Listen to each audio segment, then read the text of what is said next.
સમાચારને વિગતવાર જોઈએ તો મહત્વના સમાચાર અમદાવાદથી સામે આવી રહ્યા છે। જે અમદાવાદમાં જે આઝાદ નગર સોસાયટી કે જ્યાં ઘટના છે સરખેજની કે જ્યાં અમદાવાદમાં આઝાદ નગર સોસાયટી સરખેજની ઘટના, ત્યારે ઘર પાસે રમતી બાળકીને કાર ચાલકે કચડી છે કે જ્યાં અજાણ્યા કાર ચાલક જે કહી શકાય ગંભીર અકસ્માત કરી અને ફરાર થઈ ગયો। ત્યારે બાળકીના પગના ભાગે ફ્રેક્ચર સહિત ગંભીર ઇજાઓ, જ્યાં બાળકી ઉપર કાર ચડાવી દેવાની ઘટના સીસીટીવીમાં કેદ થઈ છે।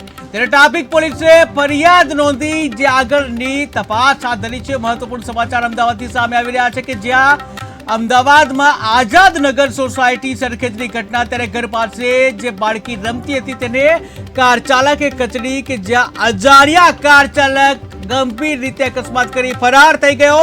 ત્યારે બાળકીના પગના ભાગે ફ્રેક્ચર સહિતની જે ગંભીર ઇજાઓ પહોંચી છે, જ્યાં બાળકી ઉપર કાર ચડાવી દેવાની ઘટના સીસીટીવીમાં કેદ થઈ છે। ટ્રાફિક પોલીસે ફરિયાદ નોંધી તપાસ હાથ ધરી। ત્યારે ટીવી સ્ક્રીનમાં તમે જોઈ શકો છો કે જ્યાં સીસીટીવી સામે આવ્યા છે કે જ્યાં એક માસૂમ જે રમતી બાળકી છે એને કેવી રીતે અડફેટમાં લેવામાં આવે છે। ત્યારે જે ગાડી જે છે રિવર્સ કરવામાં આવે છે, પાછળ બાળકી છે એ દેખાતું નથી અને જે બાળકી જે છે એને અડફેટે લેવામાં આવે છે। ત્યારે આગે બાળકીને જે ઈજાઓ પહોંચી છે અને ઈજાઓ પહોંચતા હોસ્પિટલ દાખલ કરવામાં આવી છે।